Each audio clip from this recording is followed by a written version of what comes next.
but it seems like we've seen little bits and pieces of X being able to do more basketball wise. Just where is he in his recovery, and has he been able to ramp up any activity, whether it's something in practice, whether it's individual workouts, whatever it is? Well, he's doing some individual stuff, but contact, doing drills with the teams, we haven't been able to get there yet. And we hoping next week, I'm going to sit down with X today and just see what his thinking is. Because my thing is, it's going to come down to him being able to bang a little bit and cut, and use his speed to do what he does. But if that's bothering him, then I don't know if he's going to play. I mean, only time will tell. That's all I can tell you guys right now.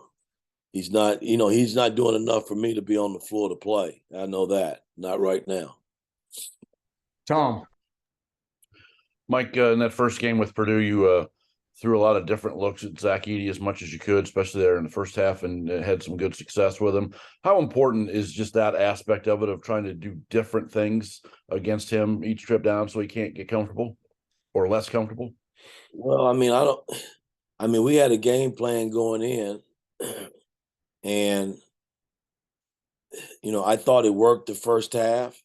They made the adjustments the second half, and Edey got loose, and, we were still able to, make some plays down the stretch to secure the win. I mean, he's just a load. I mean, I haven't seen very many teams stop him this season, and watching him on film. And, he's going to demand the ball, and they're going to go to him a lot. And, our bigs is just going to have to battle as much as they can, and we got to get them some help, get them some help as much as we can, and not let the rest of the supporting pieces get away from us. I thought that was a really big difference in the game here. Alex. Coach, thank you for the time. We appreciate it. I'm curious, when you look at the bench and kind of what their performances have been on the road compared to home, can you pinpoint one or two things? That is it just experience? Is it guys maybe being a little bit out of their comfort zone in a tough environment? What maybe do you feel like is not going right for the bench on the road, and how concerning, I guess, is that to you moving forward? Well, it's always a concern when you go on the road. You want everybody clicking. I go back to last year. We played well on the road a lot of games, man, where we were in games. And this year, even our last game, I thought the game plan was nicely done. We came out ready to play. You hold that team, I think it was 6-7 minutes. They only had like 13 points, left in the half. And then all hell broke loose.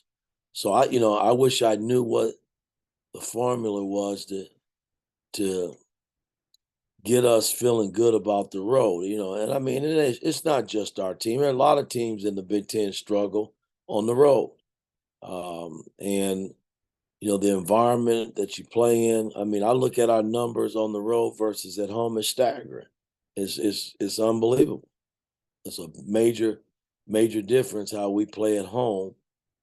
And then when we get out on the road, it's totally the other way. So, we got one more game here, to go out against Purdue before, we come home and finish up our last two at home. And then you got to go to Chicago. That's out on the road. So, somehow we're going to have to figure it out. Mike Schumann. Yeah, Coach, I wanted to follow up on X just from the standpoint of, if you do get comfortable that he is able to play physically, how challenging will that be to bring someone back at this stage of the season? As important as he is overall, how hard is it going to be to try to bring him back into the rotation and into what you're trying to do? Well, it ain't the first time I've done this, guys, in terms of, key in the NBA having key guys that get hurt. You have to fit them back into the rotation. you never run away from your talent. I mean, X is a talented player, and he's been good for our ball club. So somehow you have to fit him back in. I don't know if I'll start him or bring him off the bench. A lot of that has to deal with once he warms up, is it good to start him instead of him sitting over there, coming off as cold. I mean, there's just a lot of intangible things that come into when players get hurt. I can relate back to when I came back. Coach never set me down. I played every minute of the game. I never came out of the game. That's just how much he trusted, where I was at the time. And a lot of that's going to be on X too. I mean, I gotta feel good. I don't want to, mess up what chemistry we do have, but he's still a big piece to what we do. I mean, he's a game changer to me. So if he's good to go, I gotta feel like I gotta put him back in there, and we got to play off of him and see where we are. Jack. Hey, Mike. When you watch Zach Edey, just how has he improved? In what ways has he improved from last season to this season? I think he's in better shape because he's playing longer minutes. Last year, he played a little over half the game. And he played in spurts because he was sharing minutes with was the big kid Williams, and but this year everything is geared to him. He's in much better shape. He's moving up and down the floor. Not that he didn't last year, but I mean the fact that he knows he's going to demand the basketball, and he's developed both hands. I mean, extremely well. So I mean, it's not like you can give him angles. He's just a tough matchup, man. He's a nightmare for a lot of teams, not just us. You can't give him angles because he's good at with both hands and making plays. So he's good. That's all I can tell you. I like him. Todd Golden. Yeah, Mike, I was going to ask you about that. I mean, can you take yourself out of the competitive realm and kind of appreciate the matchup between Trace and Zach from a good for basketball point of view? Not only that they're both excellent, but that they're both excellent in such contrasting ways. Do you give yourself a chance to kind of appreciate it on that level when you're watching film? It's competition. I love it. I mean, that's kind of as a coach what I live for. And watching, so much talent in college basketball. And I left a league that was just full blown with talent. You sit and you just marvel at guys. I mean, there were a lot of people that was tuned into that Purdue Indiana game here in Indiana. You can rest assured that, and just to see the matchup, and they didn't fail anybody who was watching because both of them played extremely well, and I can't help but think it's going to be the same way it comes Saturday. Tyler. Hey, Coach. Hope you're doing well. From more of an intangible perspective, how has Trace kind of helped you establish the culture you want at Indiana? Well, I think you kind of blurred out on me. Can you repeat that, please? Yeah, from an intangible perspective, how has Trace kind of helped you establish the culture that you want at Indiana?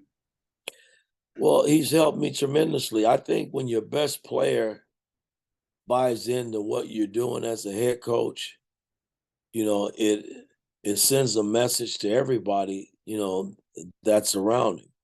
And Trace, yeah, we've had our battles as a coach-player relationship, but that's a part of it. I've always, as a coach, you can never run away from challenging your best players. And I was challenged as a player in college. I was challenged as a player in high school. I was challenged as a player in the pros. And I wanted the challenge. And, me coming in blindly, taking this job, I didn't know how I was going to really be with Trace. I really didn't. I knew after watching him on film, I wasn't happy with what I saw from a coaching standpoint. And I knew, once he made the commitment to stay on board, he was going to be challenged. And him and Xavier has probably caught more hell than anybody on this team. And rightfully so. X is your leader in terms of running your team. And big fella is the engine. We feed off of what he does. So, when he's not doing what was expected of him, he's got to be told and he's got to be coached. I call it coaching. That's all I call it. Tom. Mike, haven't had a chance to ask you this in a while, but have you had a chance to spend much time with Coach Knight at all in the last month or so? He comes to practice once a week, man, and it's a beautiful thing, and it's been that way for the last month and a half. He pays me a visit. He sits at court side, and it's just nice to see him sitting there where he belongs. Okay, last question, Dave Griffiths. Hey, Coach. Kind of following up on that. Today, February 23rd, is the anniversary of the big chair throw that Coach Knight had back in '85. Can you remember when you were the angriest you've ever been on a basketball court, whether it was a player or a coach, and how did you react in that moment? I don't know. In New York, I got kicked out of a game against Chicago, and Melo got kicked out. Tyson Chandler got kicked out. So hell, I thought, I needed to get kicked out. So I lost my cool and lit into the officials, and I got kicked out of the game. But that chair throwing was something I saw, from afar. And as coaches, we're crazy, man. We do a lot of crazy shit, on the practice floor and during the game, man. And a lot of it is, sometimes it's not warrant, and sometimes it is based on, the officiating and things that go on throughout the course of a ball game. But for the most part, I've tried to keep my composure, but sometimes it's just hard. It really is. So I understand Coach Knight's frustrations that day. All right, guys. Thank you. We'll see you Saturday. Take care, guys.